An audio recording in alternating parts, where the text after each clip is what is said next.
ريال مدريد ربح بتحسن كيليان مبابي، ريال مدريد ربح بنجومية كيليان مبابي صراحة، لكن من ناحية تانية فينيسيوس جونيور خارج الفورمة. السلام عليكم، عيدكم مبارك أصدقائي. ريال مدريد بصعوبة، ريال مدريد بشق الأنفس بالبرنابيو ربح على ليغانيس ب3 أهداف لهدفين. كيليان مبابي هدفين، وجود بيلينغهام بيناتهم سجل هدف، علما انه ليغانيس انهى الشوط الاول متقدم بهدفين لهدف. الريال عانى اليوم على الرغم انه كان جيد جدا من الناحية الهجومية، لكن بصراحة عانى كثير من الناحية الدفاعية. قبل ما ابدا اصدقائي اعملوا لنا اشتراك للقناة ان تكرمتم، تابعونا على جميع مواقع التواصل الاجتماعي وعملوا لنا لايك للفيديو. نعم اصدقائي، ريال مدريد ربح نعم، لكن مشكلة الملكي وين؟ الكوارث اليوم بالدفاع وتحديدا على الاظهرة. فاسكيز في مهب الريح وفيران غارسيا ايضا في مهب الريح. اليوم الاثنين ما اجوا، والاثنين بصراحة اليوم كانوا عالي على الملك. عانى الملكي بالشوط الاول كثير، نعم شاهدنا تحسن بالشوط الثاني، لكن بصراحة هي مشكلة ريال مدريد اللي عم يعاني منها من بداية الموسم، مشكلة الاظهرة. واليوم اتضحت امام فريق ضعيف. انا بتصور انه ليغانيس بالمتناول، واليوم يا انشيلوتي عمل مداورة. طيب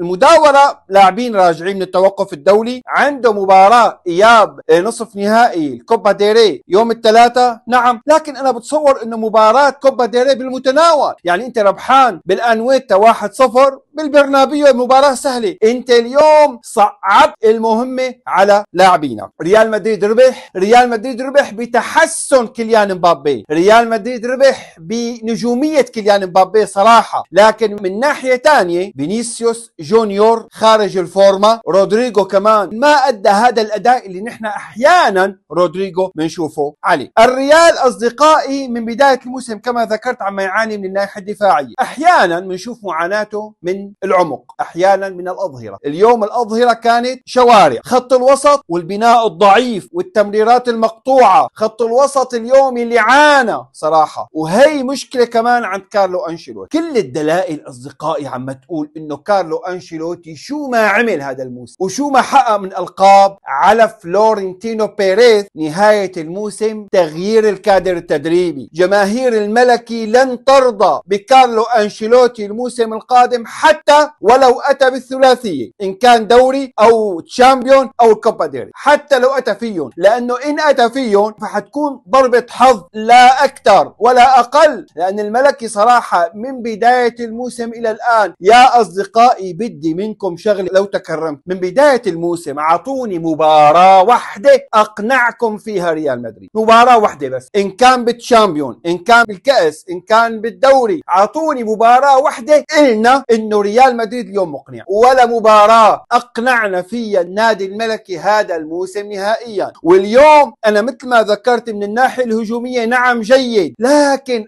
اهدر كثير من الفرص. جيد من الناحية الهجومية انه خلق فرص، لكن إضاعة هذا الكم الكبير من الفرص كان ممكن يؤدي إلى نزيف نقاط. هو بصراحة مو ناقصه هذا النزيف، لأنه ريال مدريد حال تعادل أو خسر فلح تصعب مهمته كتير بقادم الأيام، خصيصا أنه برشلونة متصدر، وبرشلونة على الرغم من فوز الملكي وأنه عادلوا لبرشلونة اليوم بالنقاط، لكن برشلونة يبقى متصدرا بفارق المواجهة أنه ربحان عليه، وأيضا بفارق الأهداف. ولذلك ريال مدريد اليوم تلقى هدفين، نعم سجل 3 أهداف لكن تلقى هدفين أمام فريق بالمتناول ليغانيس. السؤال اليوم عن جماهير ريال مدريد أمام أرسنال، ونحن بنعرف أرتيتا وهجومه بدوري أبطال أوروبا شو رح تعمل؟ شو رح تعمل؟ مشكلة ريال مدريد مشكلة كبيرة، مشكلة الأظهرة، مشكلة الدفاع عم يعاني منها النادي الملكي. أمام الفرق الكبيرة بهيك دفاع حياكل 4 و5 أهداف.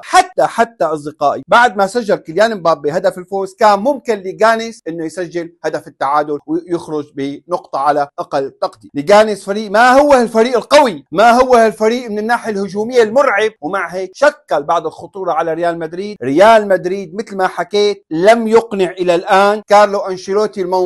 المنظومة بشكل عام فيها مشكلة، فيها عيب، فيها حلقة مفقودة صراحة عند النادي الملكي. نحن معمل لها إياه ونحن معمل وجدها. فهل يا ترى السبب أصدقائي إنه كان لازم يكون في تعاقدات أكثر مع بداية الموسم أو بفترة الانتقالات الشتوية، أو إنه اللاعبين موجودين والفريق جيد والأسماء كبيرة؟ وطبعا هذا كلام حقيقي يعني. لكن كارلو أنشيلوتي صراحة عم يعاني، وكارلو أنشيلوتي مثل ما بيقولوا ما عاد عنده شيء، يعني بصراحة ما عاد عنده شيء يقدمه لريال مدريد. ولذلك على فلورنتينو بيريز إيجاد البديل، والأقرب كان يقولوا ألونسو. هلا في أخبار عم تقول إنه زيدان ممكن يكون هو البديل، لأن ريال مدريد بحاجة لتغيير جذري أصدقائي، سيما إنه الفريق ما عم يقنع أداء. يعني اليوم جماهير الملكي عم تطلع من الملعب، أنت مقتنع بفريقك؟ لا مالي مقتنع. ربحان ممكن يربح 3 و4، لكن مقتنع؟ لا مالي مقتنع. لأن بصراحة في معاناة عند النادي الملكي، وتحديدا من الناحية الدفاعية، والرتم البطيء صراحة، البطء والبناء الخطأ، وكل شيء في أخطاء كتير عند ريال مدريد هذا الموسم. نعم فاز ريال مدريد اليوم على ليغانيس في البرنابيو، وعاد برشلونة نقاطا، لكن برشلونة يبقى متصدرا بانتظار شو راح نشوف بكره بالمونجويك. برشلونه راح يواجه جيرونا في ديربي من دربيات كاتالونيا او برشلونه. اصدقائي اعملوا لنا اشتراك في القناه، بس قبل رايكم، تعليقاتكم، رايكم بريال مدريد، رايكم بهذا الفوز. دمتم في امان الله، كل عام وانتم بخير. السلام عليكم.